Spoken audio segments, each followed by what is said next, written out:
अगर हमारा कोई रिश्तेदार है, नातेदार है, मित्र है, प्रियजन है, हमारे पास बैठता है, तो हमें प्रार्थना करनी चाहिए मृदु शब्दों से। यदि आप नाम जप करते हैं तो बहुत आपका मंगल होगा, और एक दो माला बढ़ाइए। नहीं करते हैं तो प्रारंभ कर दीजिए। पूज्य भाई जी महाराज, एक संत उनके पास जैसे जाते थे तो यही कहते थे, हमारे पास आए हो तो हमें कुछ दक्षिणा दो। आदेश कीजिए, क्या दक्षिणा दें? आप नाम जप करते हो? नहीं, नाम जप तो नहीं करते, तो ये दक्षिणा दो कि आज से आप 5 माला नाम जप करोगे। लाखों लोगों को भजन में लगा दिया, लाखों लोगों को। ऐसे ही आप अपने सुहृद जनों को, मित्र जनों को, रिश्तेदार नातेदार जनों को नाम में यदि लगा दोगे तो आपने परम मंगल कर दिया, और उसका परम लाभ आपको मिलेगा। जैसे आपकी प्रेरणा से 5 लोग नाम में जप में लगे तो आपके ऊपर विशेष हरि की कृपा होगी, क्योंकि 5 के जीवन उद्धार की बात आपने की, तो आपका जीवन अपने आप मुक्त हो जाएगा माया प्रपंच से। ये रहस्य है। आप दूसरों को सुख देने की भावना करें तो आपको कभी दुख नहीं मिलेगा, पर हम अपने सुखी होने के लिए दूसरों को दुख देते हैं, इसलिए कभी सुखी नहीं हो पाते। कलेर दोष निधे राजन अस्त्रिहे को महान गुण कीर्तना देव कृष्णस्य मुक्त बंधा परम ब्रजेत। इस कलिकाल का बड़ा अवगुणी स्वभाव है। अगर आप गुरुजनों की आज्ञा में नहीं हैं, शास्त्र का स्वाध्याय नहीं किए, शास्त्र के वचन आपके कानों में नहीं पड़े, तो आपके आचरण बहुत ही आसुरी प्रवृत्ति की तरफ ये आकर्षित करके भ्रष्ट करेगा। कलयुग का स्वभाव है। इसमें प्रिय वस्तु होती है व्यभिचार, इसके स्वभाव का। प्रिय वस्तु होती है नशा करना, भांग, शराब, ड्रग्स आदि जो भी नशा करना, व्यभिचार करना और जुआ खेलना। कई तरह से जुआ खेलना होता है। दूसरों के धन का अपहरण करना और दूसरों को दुख पहुंचाना, हिंसा करना, ये इसका स्वभाव है। इसका स्वभाव है। जैसे कालिया नाग ने भगवान से कहा था कि प्रभु मुझे दोष मत देना कि मैंने आप पर प्रहार किया, क्योंकि मेरा स्वभाव आपने ही बनाया है। बहुत वर्षों के बाद भी बदला लेने का स्वभाव मेरा होता है, और वो आपके द्वारा ही रचा गया है। इसलिए आप नाराज मत होना कि मैंने आपको बांधा अपने नागपाश में, आप पर प्रहार किया। तो ये कलयुग का स्वभाव है। अगर आप भगवद आश्रित नहीं हैं तो शराब पीना आपको बुरा नहीं लगेगा। देखो, सब कोई जानता है।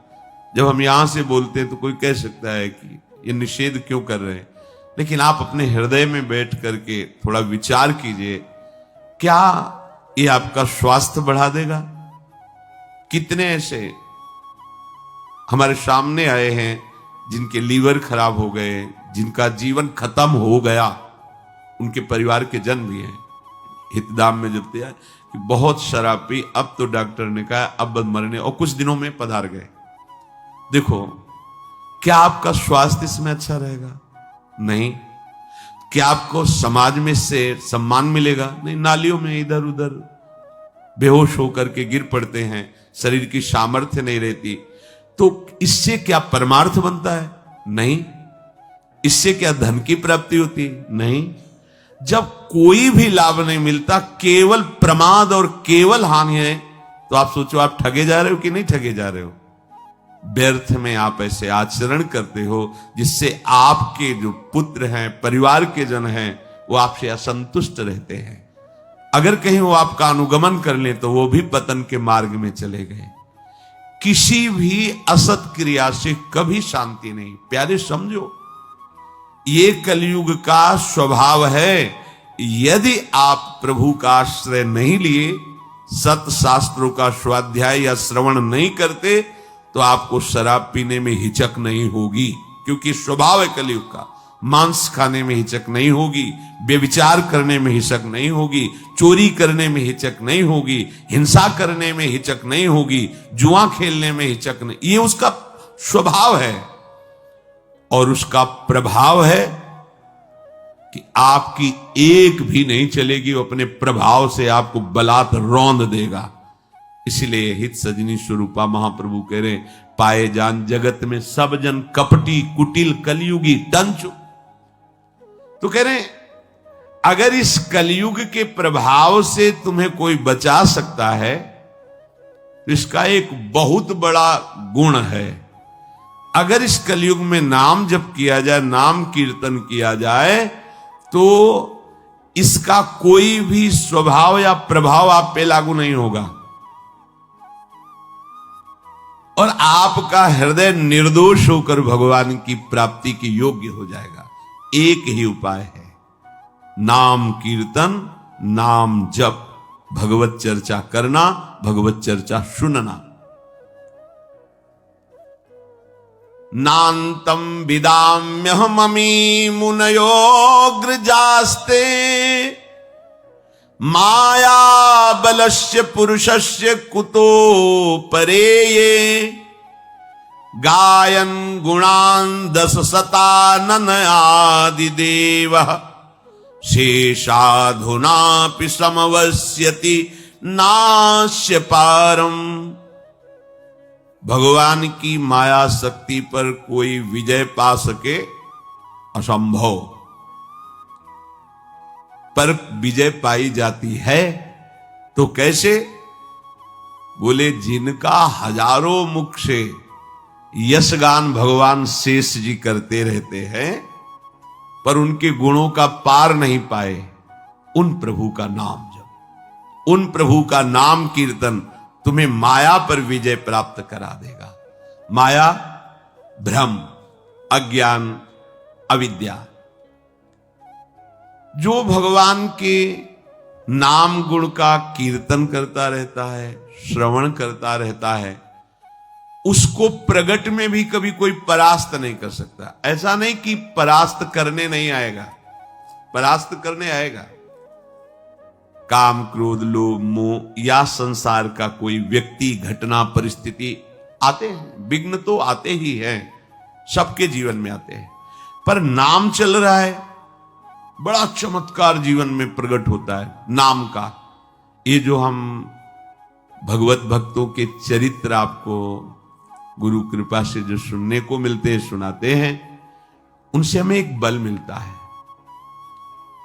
वो एक छोटी जीवनी की धरा से एक भगवत स्वरूप स्थिति को प्राप्त होते हैं।